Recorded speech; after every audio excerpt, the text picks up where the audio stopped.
함께 우리 서로에게 이렇게 축복하며 나아갔으면 좋겠습니다. 당신은 아름다운 예배자이십니다.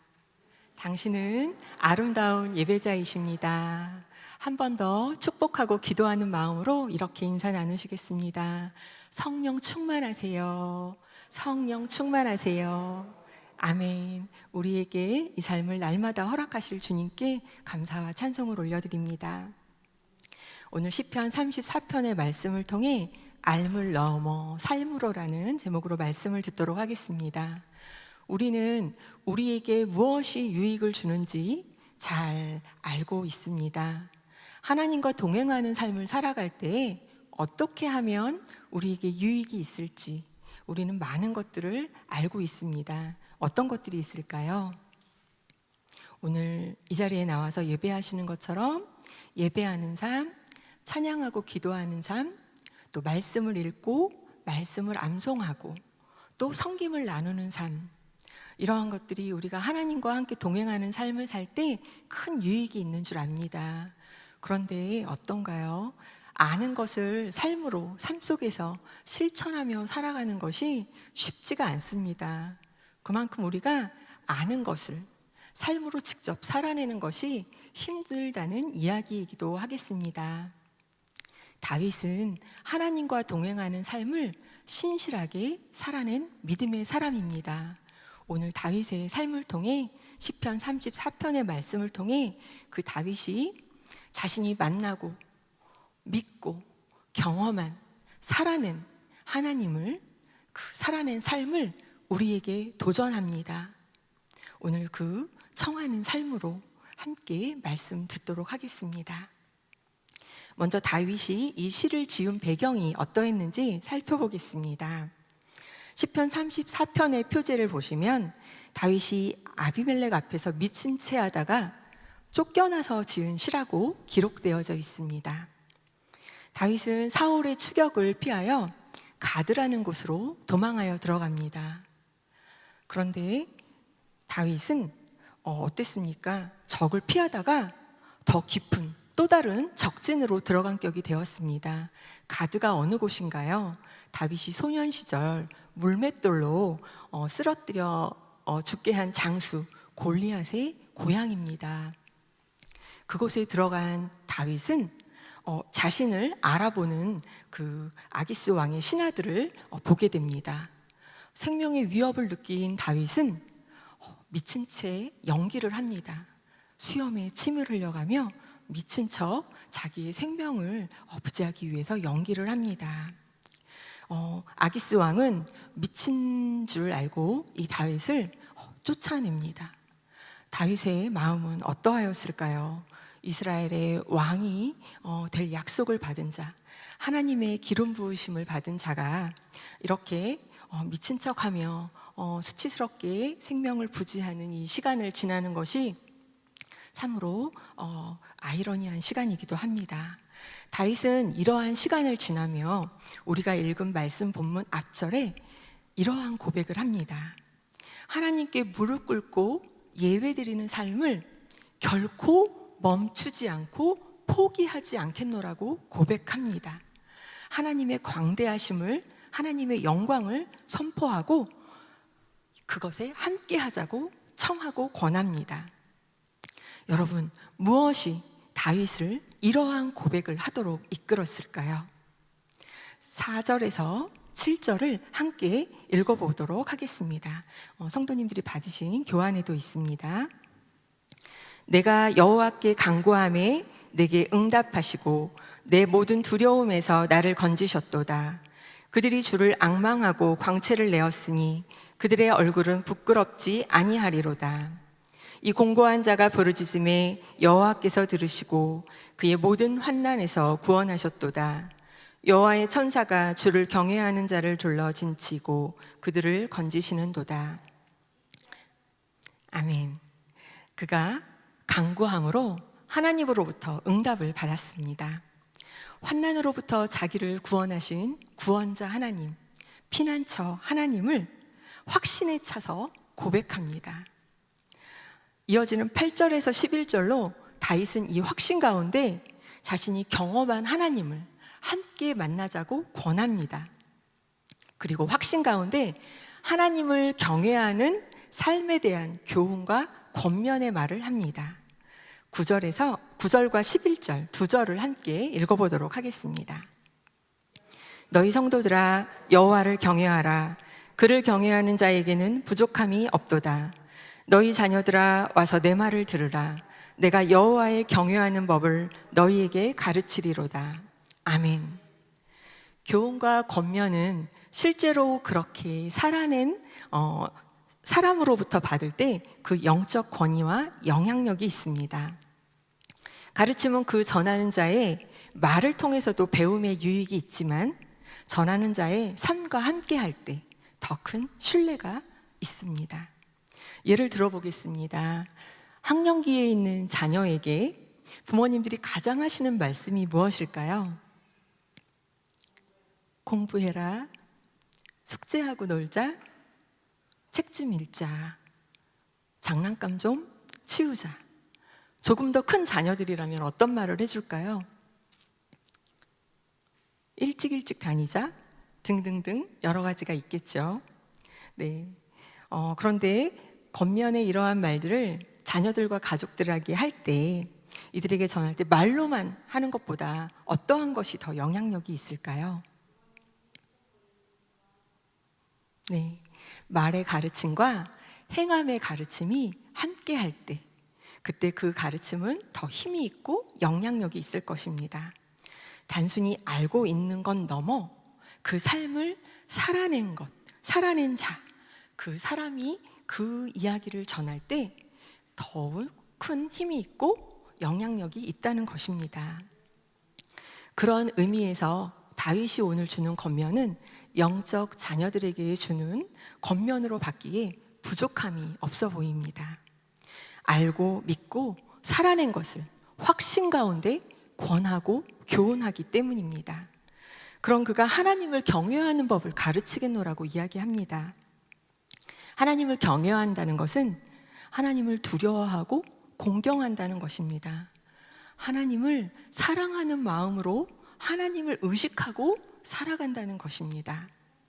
12절에 그는 이러한 사람들이 있다면 와서 듣고 하나님 경외하기를 함께 하자고 청합니다. 하나님을 경외하는 사람들에게 이러한 약속이 있다고 이야기합니다. 함께 12절을 보도록 하겠습니다.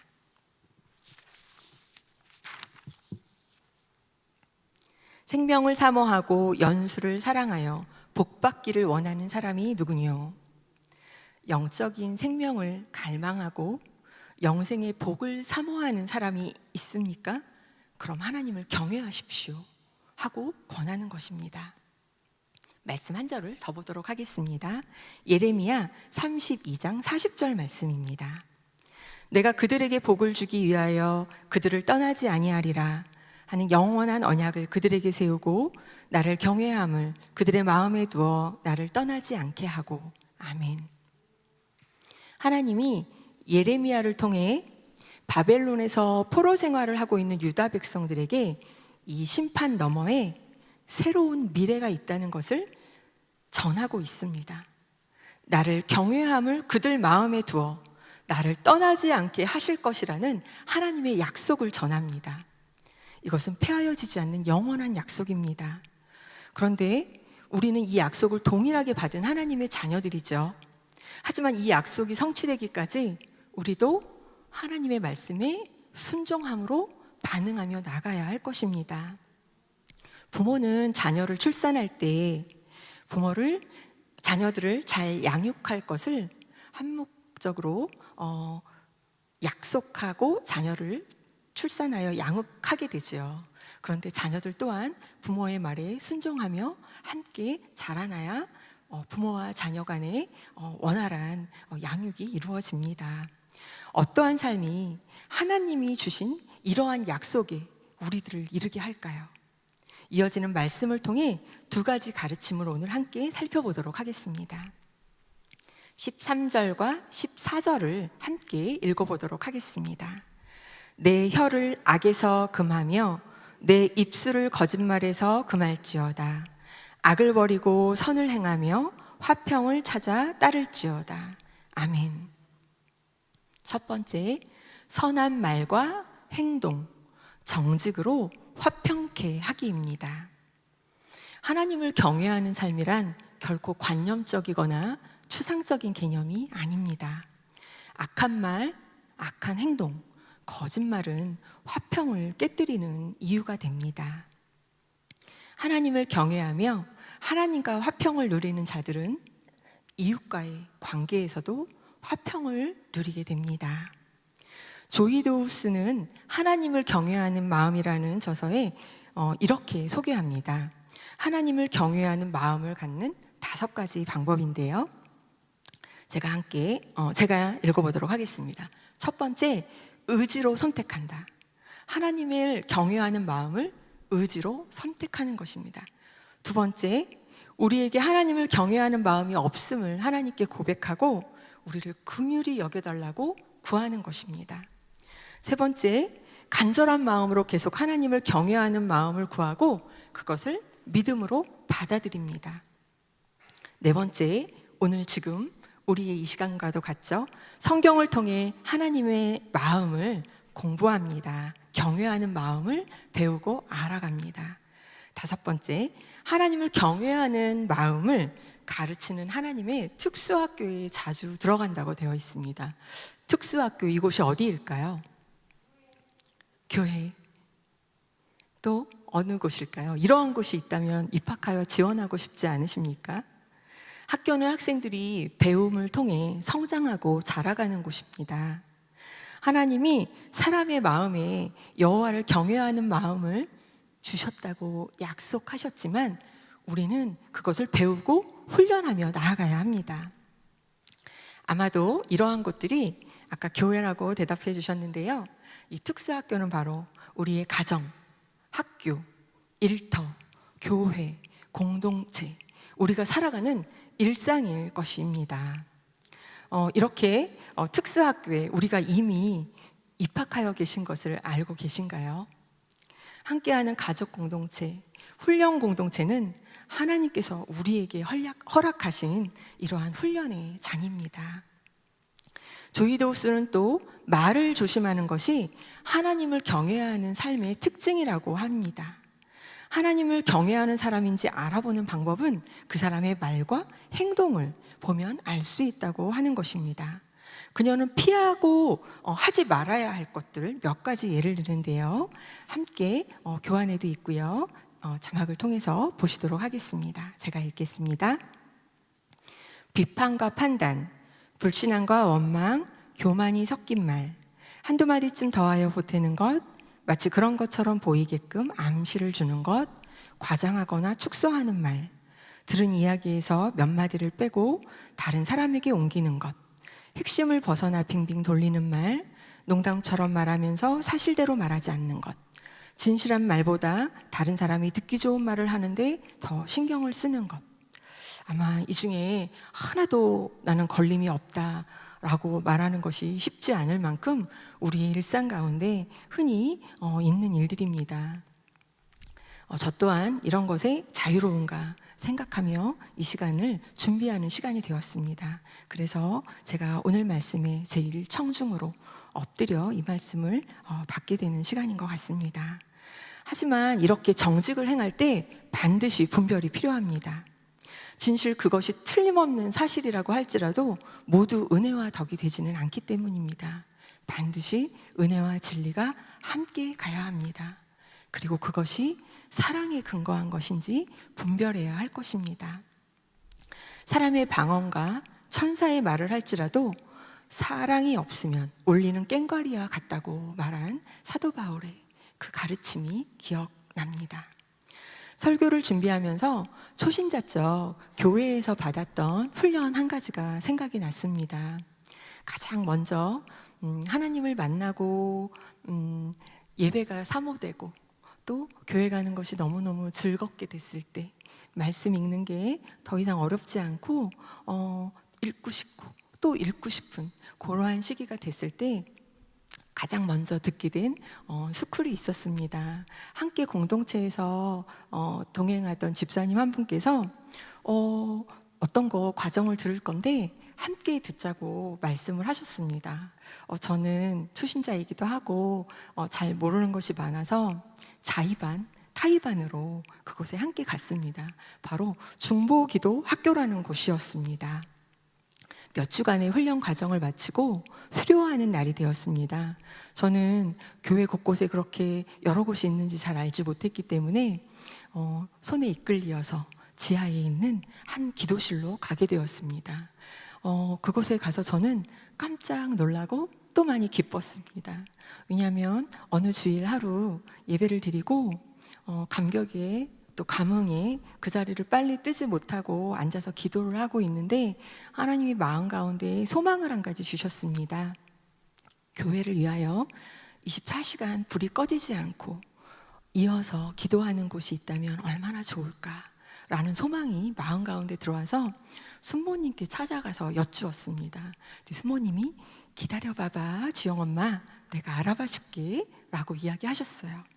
그런데 그렇게 마음속에 작은 소망 하나 가지고 있던 것, 그리고 또 더 이상 오랫동안 기억하지 못하고 틈틈이 생각났던 것인데 그 기도한 것을 하나님이 아시고 들으시고 인도하셨다라는 것을 깨닫게 되니 너무너무 감사하고 기뻤습니다. 그 소망이 저에게서 나온 것이 아니었구나라는 것도 알게 되었지요. 그리고 저를 인도해 주신 집사님, 하나님의 손길이셨구나라고 또 겸손한 마음으로 받게 되었습니다. 이렇게 하나님이 인도하심이란 확신 가운데 그곳에서 자원하여서 한 2년여간 일주일에 한 번 가서 청소하고 기도하는 시간을 가졌습니다. 그런데 훈련받는 첫날 벽에 써져 있는 인쇄물을 함께 읽도록 권사님이 안내해 주셨습니다. 거기에는 이곳에서 기도한 것은 가족과 배우자에게도 나누지 않기로 서약합니다 하는 것이었습니다. 왜냐하면 그곳의 기도 내용들은 교회 각곳에 있는 중보기도함에 써져 있는 기도들이 모아지는 곳이었기 때문에 한 개인의 간절함이 담긴 기도 제목들이었기 때문입니다. 저는 그렇게 그곳에서 귀한 도전을 받고 또 삶의 중요한 배움을 얻는 시간이 되었습니다. 그렇게 시간이 흐르며 말에 대한 훈련을 차츰차츰 더 해나갔던 것 같습니다. 우리는 부지불식 중에 뱉은 말로 누군가를 아프게도 하고 다치게도 합니다. 또 난처한 상황에 놓이기도 합니다. 그런데 나쁜 말이 아니고 사실이어도 그럴 때가 있습니다. 그런데 이 기준을 세워보면 참 유익이 있는 것 같습니다. 이 말을 하는 것이 타인에게, 상대방에게 유익이 되는지 아니면 나에게 유익함이 있기 때문인지, 또 이 말을 하는 동기가 나를 이롭게 하는 것인지 듣는 이를 이롭게 하는 것인지, 이 마음의 중심을 살펴보는 것이 중요한 내 마음을 살펴보는 동기가 되는 것 같습니다. 왜냐하면 주님은 우리들의 마음의 중심을 보시기 때문입니다. 이 말의 훈련은 비단 교회 공동체뿐만 아니라 우리가 살아가는 모든 곳에서 우리가 적용하고 훈련해야 할 훈련일 것입니다. 하나님을 경외하는 삶이 어떤 삶인지 성경에서 말씀하시는 구체적인 부분을 살펴보았습니다. 하지만 이러한 것들을 온전히 행하며 살아가는 것이 주변에서 이렇게 쉽게 보아지는 삶이 아닐 거라는 생각도 드실 것 같습니다. 왜냐하면 그것이 결코 쉬운 일이 또 아니기 때문입니다. 그렇기에 우리는 기도로 성령의 도우심을 반드시 구하며 살아야 할 것입니다. 우리에게 호흡이 있는 동안 성화의 여정이 끝나지 않는 것처럼 하나님을 경외하는 훈련 또한 호흡이 닿는 그 순간까지 지속하여야 할 것입니다. 하나님을 경외하는 법을 가장 잘 배울 수 있는 교과서가 무엇일까요? 아멘, 바로 성경이지요. 또 우리에게 가장 훌륭한 한 분, 본이 되시는 분, 유일한 본이 되시는 분 누구이실까요? 아멘. 목사님, 네, 목사님이시기도 하고요. 또 예수 그리스도, 우리는 그분 한 분을 주목하며 나가야 할 것입니다. 하나님을 경외하는 자에게 주시는 약속이 있다고 합니다. 오늘 우리가 기억해야 할 것 두 번째, 함께 읽도록 하겠습니다. 하나님을 경외하는 자에게 주시는 약속이 있습니다. 15절에서 22절로 다윗은 의인과 악인을 대조하며 경외하는 자들에게 주시는 복을 이야기합니다. 말씀 속 의인은 하나님을 경외하는 자들입니다. 그런데 의인으로 표현된 이들의 삶이 평탄치만은 않은 것을 오늘의 말씀 속에서도, 그리고 우리가 살아가는 삶 속에서도 보게 됩니다. 17절에서 19절을 함께 읽도록 하겠습니다. 의인이 부르짖음에 여호와께서 들으시고 그들의 모든 환난에서 건지셨도다. 여호와는 마음이 상한 자를 가까이 하시고 충심으로 통회하는 자를 구원하시는도다. 의인은 고난이 많으나 여호와께서 그의 모든 고난에서 건지시는도다. 아멘. 그렇습니다. 의인은 고난이 많다고 말씀하십니다. 세상 속에서 살아가되 세상 속에 섞이지 아니하고 하나님의 뜻을 따라 살기를 결단하고 살아가기 때문에 여러 가지 방해가 있고, 하나님의 자녀로 구별된 삶을 살아갈 때 고난을 겪을 수 있습니다. 그러나 하나님은 하나님을 경외하고 순종하는 자들의 부르짖음을 들으시고 결국에는 환난과 고난에서 구원하시고 공의로 이끄신다고 약속하십니다. 이 땅에 오셔서 우리의 죄를 대속하시고 우리의 죄를 대신하여 고난의 길을 걸으셨던 예수님도 그러하셨습니다. 바로 다윗이 경험한 하나님의 응답이 이러합니다. 하나님의 공의를 나타내심입니다. 그런데 18절을 눈여겨보게 됩니다. 15절에서 22절을 보면 악인이 대조되는 가운데 18절에서 보이는 것은 의인의 이야기가 아니라, 악인의 이야기가 아니라 마음이 상한 자를 가까이 하시고 충심으로 통회하는 자, 곧 고통으로 잘못을 뉘우치는 자를 구원하신다고 말씀하십니다. 말씀 한 절을 함께 더 보도록 하겠습니다. 시편 51편 17절 말씀입니다. 하나님께서 구하시는 제사는 상한 심령이라. 하나님이여, 상하고 통회하는 마음을 주께서 멸시하지 아니하시리이다. 아멘.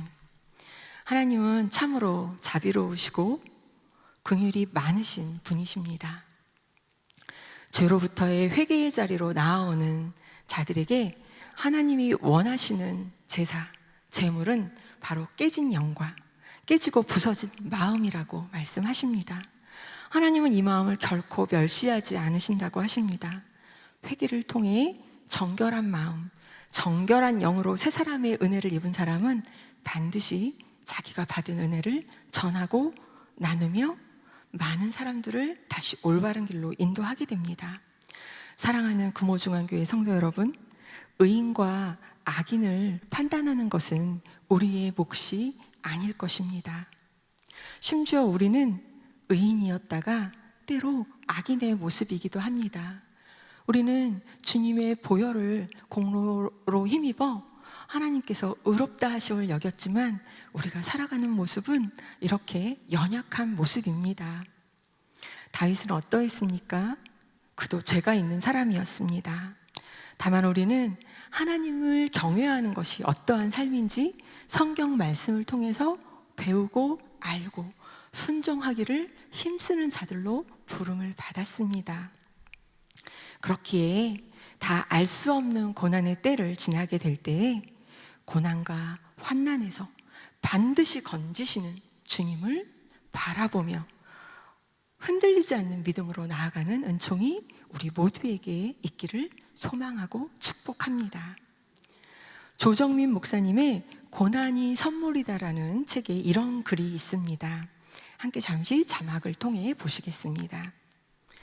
14번 두드려 맞으면 14K가 되고 18번 두드려 맞으면 18K가 되고 24번 두드려 맞으면 순금이 됩니다. 고난은 정금이 되는 지름길입니다. 고난은 힘겹지만 유익하다. 고통을 견딘 만큼 강해지고 고난을 이긴 만큼 깊어지는 법이다. 혹시 이 글을 보시면서 24번 맞고 싶으신 분이 계십니까? 네. 고난은 정금이 되는 지름길인 것을 동의하십니까? 아멘입니다. 저는 이사를 한 후에 그릇장을 정리하다가 자주 사용하는 그릇, 또 이사 온 후 너무 바쁘니까 나중에 쓸 그릇을 좀 정리하게 되었습니다. 자주 쓰는 그릇, 매일 쓰는 그릇은 이사 가는 첫날 닦았습니다. 그리고 손이 닿기 쉬운 곳, 편하게 써서 쓰기에 편한 곳에 두었죠. 그리고 자주 사용하지 않는 그릇, 손님들이 오실 때 쓰는 그릇 등등은 깊숙한 곳에 넣어두고 또 좀 나중에 씻을까도 생각한 적이 있었습니다. 그때 그렇게 제가 구별해 놓은 그릇을 생각하면서 고난은 어쩌면 우리를 쓰시기 위한 하나님의 단련이 아닐까라는 생각을 해보았습니다. 그릇의 입장에서 생각하면 씻김을 받을 때 쉽지 않을 것 같습니다. 박박 문지르고 물을 틀어서 씻어내리고, 저를 만약에 매일 그렇게 누군가가 억지로 목욕을 시킨다면 제가 쉽지 않겠다라는 생각이 들었습니다. 그때 제가 잠시 지나온 저에게는 고난의 때라고 여겨지는 그 시간이 감사로 다시 고백되어지는 시간이기도 하였습니다. 고난의 때는 우리를 깊어가게 합니다. 또 더 깊은 하나님과의 친밀함으로 우리를 이끌어줍니다. 하나님의 함께하심, 임재를 경험하는 은혜로 인하여 기쁨을 누리게 되는 시간입니다. 성경에 나와 있는 경외하는 자들에게 주시는 약속은 실은 수십 가지에 달합니다. 저도 이번 기회에 이렇게 많았어? 하면서 찾아보는 시간이 되었습니다. 성도님들도 이번 시간에 한번 이렇게 나열해서 다 한번 찾아보는 시간이 되셨으면 좋겠습니다. 그런데요, 하나님과의 친밀함은 하나님을 경외하는 자에게 주시는 축복 중에서도 가장 큰 상급이라고 이야기합니다. 많은 신학자들이 동일하게 그 이야기를 전해주고 있습니다. 다윗, 현실의 뿌리박은 영성이라는 유진 피터슨의 책에 다윗의 찬양을 이렇게 표현합니다. 힘들여 간청하는 기도의 삶에서 캐내어진 것들이라고 표현합니다. 그렇습니다. 환난과 위기 가운데서도, 고난 가운데서도 다윗이 이렇게 찬양할 수 있었던 것은 자신을 구원하시고 또 자신의 피난처 되셨던 하나님을 자신이 삶을 통해서 알고 믿고 경험했기 때문입니다. 간구함으로 하나님의 구원자 되심과 하나님의 피난처 되심을 믿고 알고 살게 되었기 때문입니다. 사랑하는 금호중앙교회 성도 여러분, 위기와 어려움 속에서 간절한 기도로 하나님을 찾고 구원을 경험한 믿음의 사람, 체험이 있는 사람은 하나님을 예배하는 것과 또 찬양하는 것을 결코 멈출 수 없는 삶을 살아가게 됩니다. 그러한 확신에 이르게 됩니다. 그것을 오늘 우리는 말씀 속 다윗의 삶을 통해서도 보게 됩니다. 우리들 또한 어려움을 만나고 환난의 때를 지날 때에 유일한 피난처 되시는 하나님, 나의 어려움과 고난으로부터 또 우리를 영원한 생명으로 구원으로 이끄시길 하나님 한 분만을 바라보며 나아가는, 또한 그러한 삶을 노래하고 증거하는 그런 축복된 삶을 사는 우리들이 되기를 소망하고 축복합니다. 12월 송정미 사모님의 찬양 집회가 있습니다. 아마도 간절히 찾고 계신 영혼들이 마음 가운데 있으실 듯합니다.